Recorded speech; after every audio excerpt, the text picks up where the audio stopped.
Welcome to UpWell The Podcast. I'm Sarah, and this is my beautiful co-host, Katie. As fellow female entrepreneurs turned friends and now business partners, we are so happy you're here. With every episode, it is our sole purpose to share authentic conversations to inspire your personal level up. Take our curiosity, add your best intentions, and flow with us in the UpWell. Hey everybody, welcome back to another episode of UpWell The Podcast. I'm Sarah. As you can see, I'm flying solo for today's episode, but I've got some incredible information for you today, so I'm happy to be here, and I'm so glad that you guys joined me on our 10th episode. How crazy. I don't have anybody to share that with today, but don't worry, Katie will be back. She's actually going to do a couple of her own solo episodes coming soon for you guys, so I'm really excited to check those out along with you.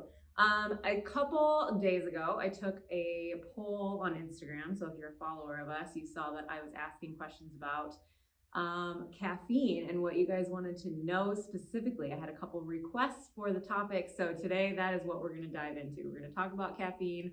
I am a lover of caffeine, but there's also, there's pros and cons to everything. So we're going to dig into those. We're going to talk about the positives and some of the studies that have come out with caffeine consumption being a good thing for your health. And we're going to talk about some of the cons, maybe the overuse, and maybe some things you didn't know about different caffeine sources. So we're going to talk about all the things. So we're going to jump right in because I don't have anyone with me today to have any pre-show witty banter. So we got to get straight to the point because it's just me. So caffeine, obviously, I am a caffeine user. I use it to improve my cognitive function, my physical function, especially my stamina and endurance. I love to work out. I'm a personal trainer by trade, so I do use it, not in abundance like I used to. I'm definitely a little bit smarter than I was when I first started drinking coffee. We'll get to that later, but there are a lot of pros, a lot of upside of using caffeine. We know it's a stimulant. So it's going to give you some energy. It's probably going to boost your mood and your memory and your focus. So caffeine in appropriate doses can definitely help with mental function. It can help eliminate brain fog and just make you feel a little bit more alert. That's why people reach for that morning cup in the morning, right? You're a little groggy when you wake up, and it's just that morning practice, that morning caffeine boost that helps get you started for the day. So there's obviously those pros of caffeine consumption, but on a physical level too, it is also a fat burning stimulant. So it can boost your body's ability to naturally tap into stored fat cells. So if you're looking to burn some fat or even upgrade your performance in the gym, caffeine can be a great thing to add and help with that. We're going to talk about the flip side of it in a second, but there's also numerous studies now that are coming out from different scientific journals about caffeine's ability to lower your risk for different chronic illnesses and diseases, more specifically type 2 diabetes and any heart-related diseases. So heart disease, obviously, stroke, blood clots, things like that. So there is a lot of benefit when it comes to caffeine consumption in recent studies that are showing preventative measures coming from caffeine. So I do want to talk about the cons though, because I think we are a very caffeine dependent society. We don't know what it feels like for our body to produce its own energy. And I think we use it as a mask a lot, because typically if you're very tired all the time, you don't feel like you have the energy to get through the day, and you feel like you need the caffeine, sometimes that can be another issue going on within your body. It could be a malnourishment issue. You could be lacking in a vitamin or mineral. So I think it does come down to still being really, really in tune with your body and knowing what it needs and if it's missing something. Because if you're using caffeine as a stimulant in a replacement of something else that should be naturally occurring in your body, then you might be doing more harm than good. So let's talk about some of the cons. Obviously, overuse is a big one, and we're going to talk about why that is in a second. But again, going back to becoming dependent on anything, this could be caffeine, this could be sugar, this could be just anything in your life, your phone. If you use it too much, you will essentially become dependent on it. So that's one thing to kind of be aware of if you are a caffeine user and lover like myself.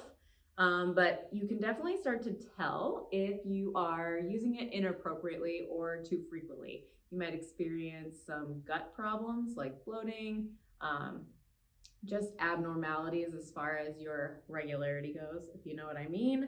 You might start to feel anxious, so increased anxiety or jittery.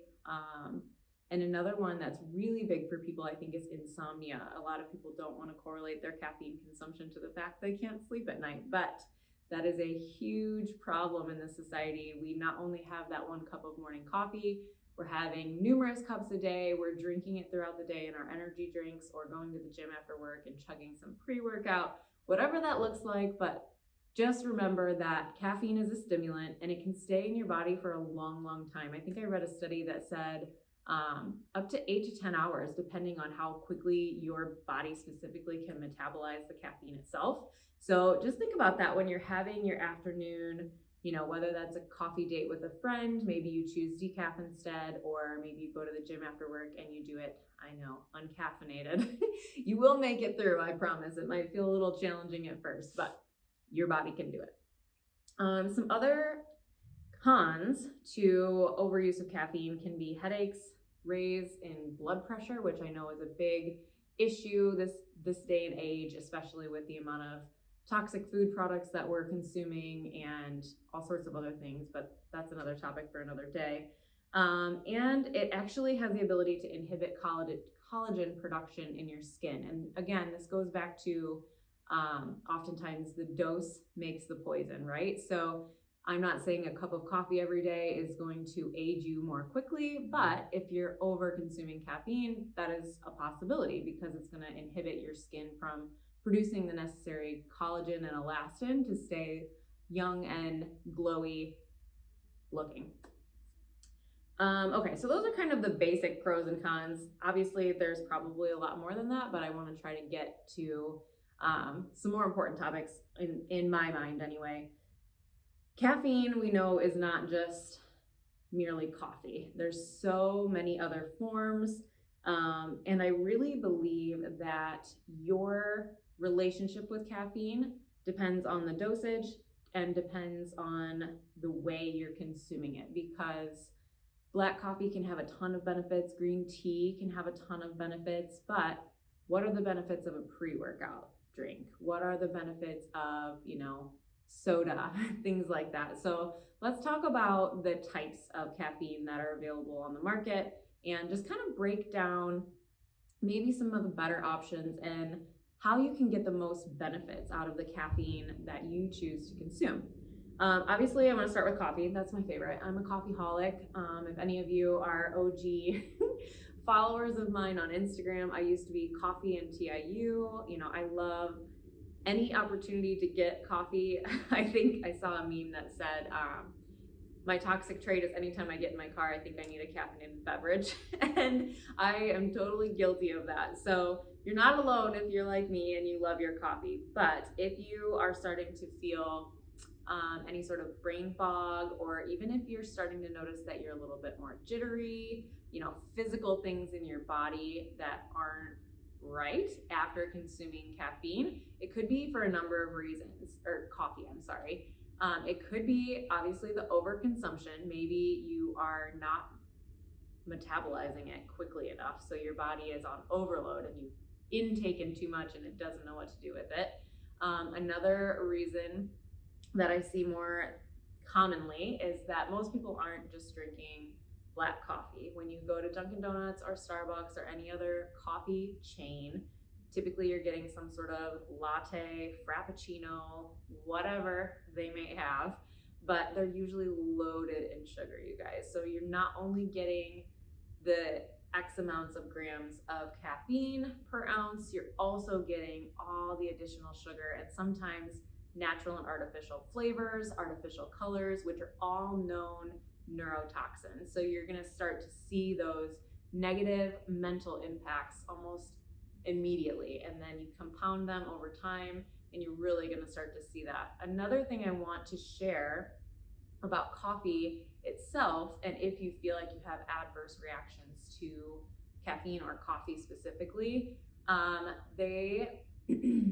unfortunately in the US, it's not a known practice to test coffee beans for mycotoxins. So mycotoxins is a fancy word for mold spores, and coffee beans are the number one culprit of containing them. So you can also find high levels of mycotoxins in other large dried crops like corn, rice, even like dried fruit is a big culprit, unfortunately, of these mycotoxins, but these are known to cause neurotoxicity. So if you're consuming mycotoxins, so these mold spores found in some coffee beans, you could feel really jittery. You could feel very anxious.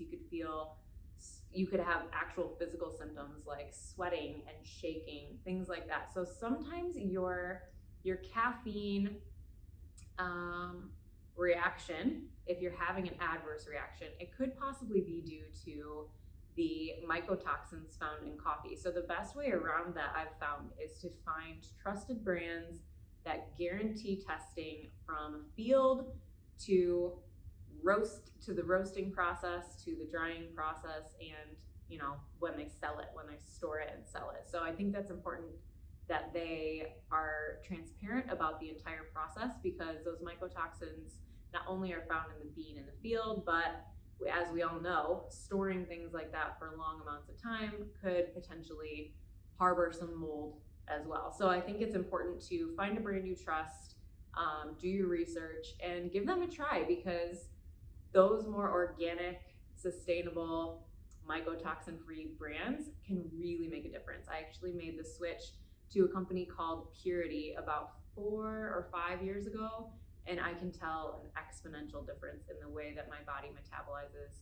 that caffeine versus a cup of Folgers or a McDonald's drive-through black cup of coffee. So definitely do your research on that, learn a little bit more about mycotoxins, where they're found, and find yourself a brand that tests for those bad boys, because it's super, super important, especially if you want to keep your caffeine or keep that morning cup of coffee, because it does make you feel good and you enjoy it, but you don't want all the negative side effects.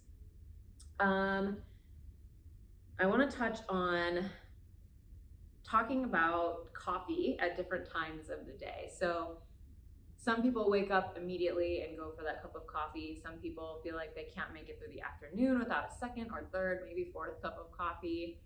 But it really does have a big impact on a lot of areas of your health. And as we talked about, if it takes 8 to 10 hours for that caffeine to metabolize or completely rid itself of your system, you want to be really conscious about when you're cutting off your caffeine consumption or having your last coffee of the day, or switching to decaf. That's another option too, especially if you like the flavor of coffee and you like the ritual of drinking coffee. Switching to a decaf espresso is a great choice. On the flip side of that, you can also have coffee too early. Let me explain. So when you wake up in the morning, your hormone cortisol, which is known as the fight or flight hormone, is on the rise, because that's what wakes you up. When your cortisol spikes in the morning, that's when your body is signaled that it's time to wake up and time to get up. And then as the day progresses, your cortisol levels drop off, allowing your melatonin levels to rise. And then by the evening, your melatonin is all the way up, your cortisol levels are really low, and you're able to fall into a nice restful sleep. However, if you're consuming caffeine at inappropriate times, you can temper with those levels of melatonin and cortisol, causing all sorts of disruptions, hormonal disruptions, thyroid problems, and definitely sleep and energy issues. So just be really aware that maybe you aren't consuming your first cup of coffee immediately upon waking. Allow your cortisol levels to calm down just a little bit before you're adding an extra stimulant to the already high fight or flight hormone. Because if you're compounding caffeine and cortisol, that's when you're really going to experience that crazy energy rush, And it might feel good at the time. It might feel jittery and anxious, or you might get a huge drop off after both of them start to wear off. So just be really conscious of that. My biggest recommendation is to always drink water first. So give yourself, 20 to 40 ounces. I know it sounds like a lot, but sip on that, finish that water before you reach for your cup of coffee. It's going to allow your cortisol levels to come down, and you're going to hydrate before you take that extra stimulant in the morning. So there's my tip. I do want to talk about how you can extend your energy levels with the use of coffee. So drinking black coffee is optimal, but you can also add pure fat into your coffee and remain in a fasted state, which we aren't going to talk about too much. So it's going to help you burn body fat, but it's also going to help minimize the spike in your energy, and it's going to help sustain it over a longer period of time. So you've probably heard of Bulletproof coffee or keto coffee before, but essentially that's just taking MCTs, medium chain triglycerides found in coconut oil, or grass-fed butter, which are both sources of pure fat. There's no carbohydrates, no protein in either one of those, and blending them into your coffee. So what that does is it just helps extend the release of the caffeine, and it helps your body metabolize the caffeine a little bit slower. So it's just going to help prevent the big spike in energy and keep a nice extension of that energy for a little bit longer. So that's definitely something I recommend. And if you want more information on that, I'd be happy to answer any questions. I'll probably do a poll after this episode airs on Instagram, so be on the lookout for that.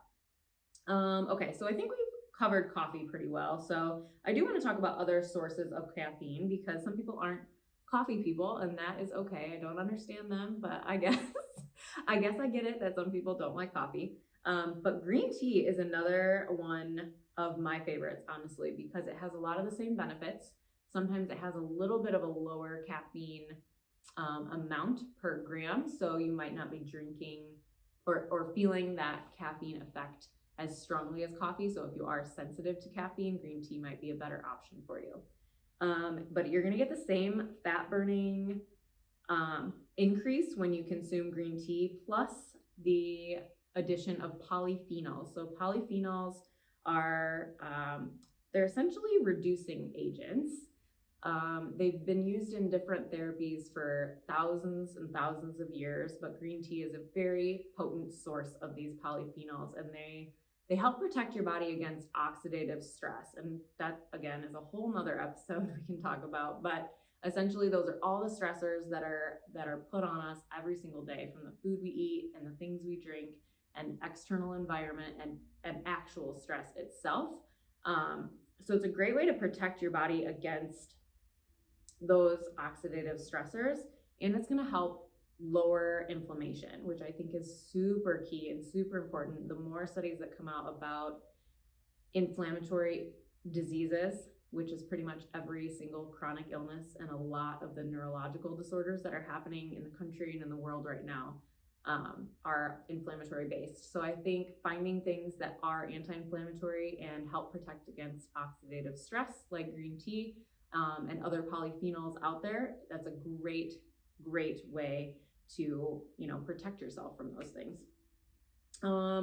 Okay, let's talk about the ones that aren't so great for you, that people seem to love. I do like a good pre-workout every once in a while, but some of the things that I look for in a pre-workout is not just the caffeine load, because some of them are astronomical, you guys. You have to look. I mean, they're through the roof. I don't know how people take them without wanting to crawl out of their own skin, but some are beneficial because they do contain vitamins and minerals that are naturally energy boosting, like vitamin Bs, vitamin D, magnesium, things like that.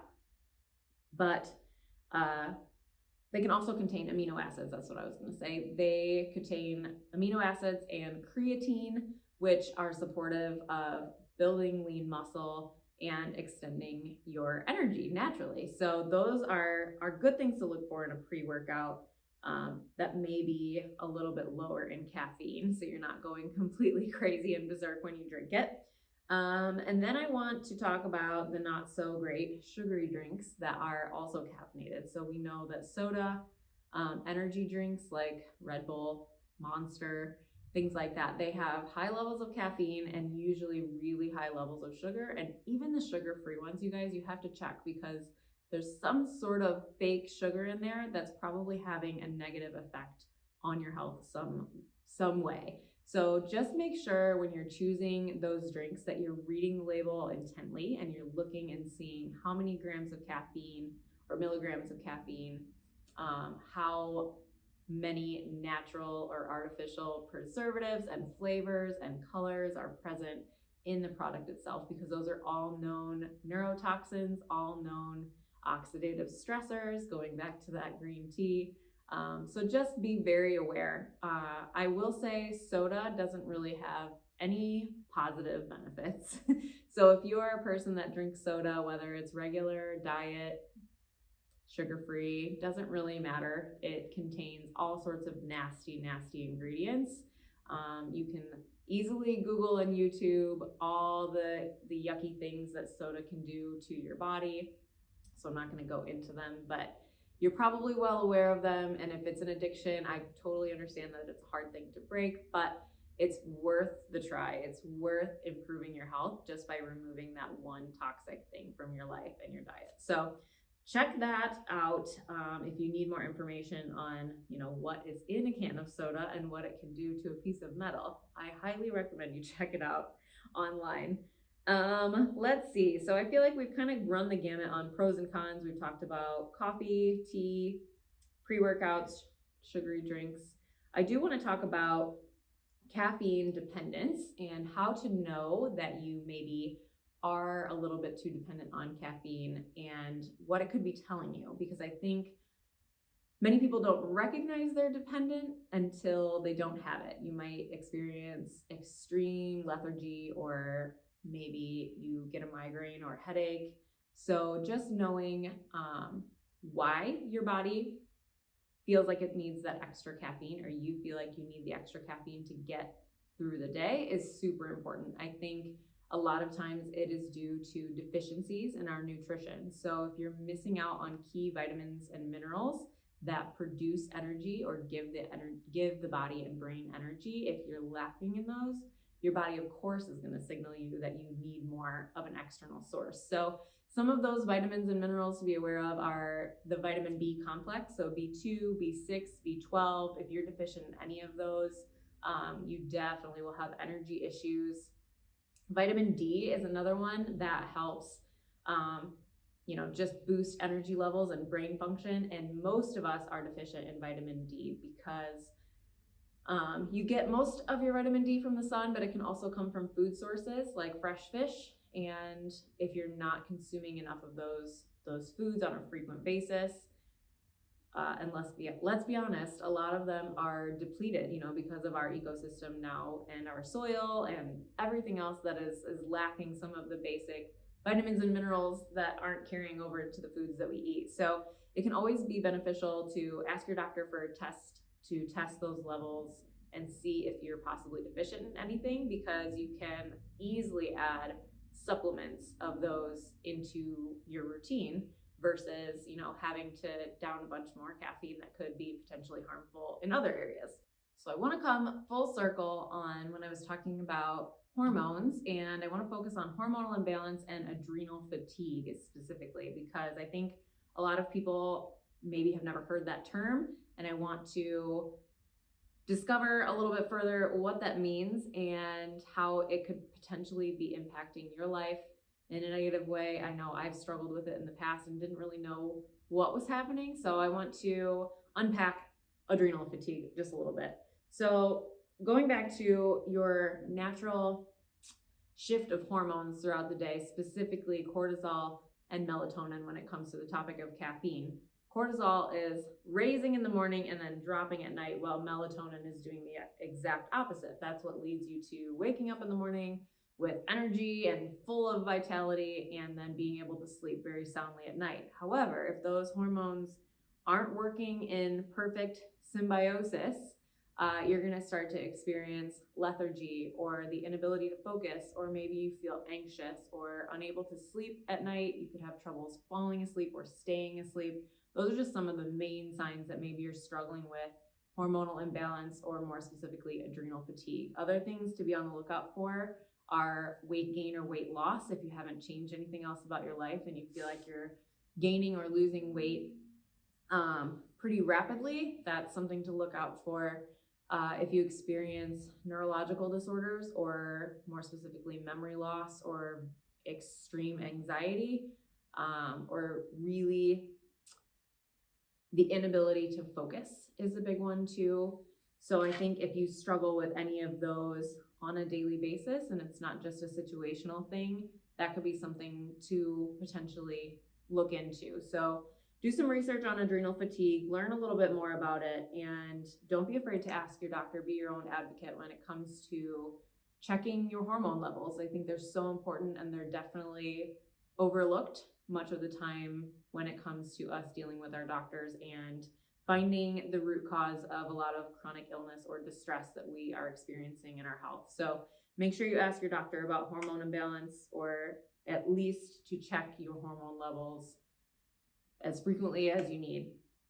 Let's talk about my last talking point. I want to talk about doing a decaf detox is what I call it, or just going caffeine free for a little bit. I know, gasp, it sounds terrible. It sounds awful for all of my people out there that love their coffee and love their caffeine like I do. But just like with anything, like I said at the beginning, you can become dependent on these substances, and it's refreshing and it's so good for your body to go without for a little while. Make sure that your body is able to do those things and produce that energy on its own without needing an external substance to do that for you. So I always recommend doing some sort of no caffeine, whether that is short or long term, every few weeks or months, depending on how much you're consuming. So I'm usually a few cups of coffee a day, maybe 2 or 3. I do try to keep it to before, 12 o'clock. That way it doesn't inhibit my sleep at all. But I will go quarterly, I would say every 3 months or so. I'll try to do 2 to 3 weeks caffeine free. So I still drink decaf coffee on the occasion, but I really up my water intake. I do herbal teas that don't contain any caffeine for the other benefits. So there's a lot of different things that you can do so you still get the practice of consuming caffeine, the ritual, I should say, that is so deeply ingrained in our daily lives, right? Like sometimes it's not even that you need the caffeine. Sometimes it's just that's part of your day. Like that's so habitual that it's just, this is what I do at this time. I drink my cup of coffee. So I think just taking a look at your own personal life and seeing if that's something that you can play with for a little while, and seeing if you can change your routine around a little bit and just give your body a break. Essentially, it's always good to let it do its thing as much as humanly possible, because it's innately intelligent. It knows exactly what you need when you need it. And if we're constantly bombarding it with external sources of stuff, whether that is caffeine, coffee, green tea, pre-workouts, or soda, you have to give yourself a little bit of an opportunity in your body to reset. So I think doing a decaf detox, as I call it, every few weeks or months, even if it's only for a few days in a row, can be super beneficial, especially to those people that do feel like they are really caffeine dependent. If you are someone that struggles with headaches or things like that, if you don't consume caffeine, I would use a weaning approach. Instead of 4 cups of coffee, the next day you have 2, and then you do that for 2 days. After that, you go to 1 cup and a cup of decaf, something like that, just to kind of gradually and slowly remove the amounts of caffeine that you're consuming. Could be beneficial for you instead of just cold turkeying the coffee or the caffeine, because my intention is to never have you feeling more miserable about anything. It's more of a self-awareness practice that you can get to know your body and actually listen to it and get in tune with what it needs and how you can improve, whether that's your energy levels or just your physical performance, even without the external substance of caffeine. So I think it's super important. Honestly, that is kind of the underlying theme with every conversation I have with everyone, is just knowing yourself. It's so, so important. And I know Katie's not here with me, but she is an advocate of the same thing, especially with the clients that she works with on a daily basis. So I think, long story long, coming back through all of it, caffeine can be a potent source of fat burning and energy, and it can be part of your daily rituals, and it can be a great thing to add into your life, but also be aware of overuse and the means that you're consuming your caffeine. You know, is it black coffee? Is it coffee with fat in it? Or are you consuming multiple Mountain Dews or Red Bulls, things like that, that probably don't have nearly the health benefits and probably could be causing some detriment to your health. So just being super aware of how you're getting your caffeine, what sources it's coming from, and learning a little bit more about different sources of caffeine. We talked about green tea, and the polyphenols available in those teas are so key to your overall health. So I think just doing your research, educating yourself a little bit, and getting in tune with your body and knowing yourself, because you're the only one that knows yourself the best. So I think it's super important to always use discernment when it comes to what works best for you. And I think that's all I have for you today. So I thank you so much for joining me. I hope this episode was helpful and informational, and I would love if you shared it with your family and friends, anyone that you feel like would benefit from any of the information that I shared today. I appreciate you all. I hope you have an amazing day, and Katie will be back next week. Hopefully we'll see you then. I am Sarah. You can find me on Instagram at Sarah Behrens. Katie is at barefoot.katie. And of course, you can find us on YouTube, Instagram, and Facebook at UpWell The Podcast. We are so happy you're here, and we'll see you next week.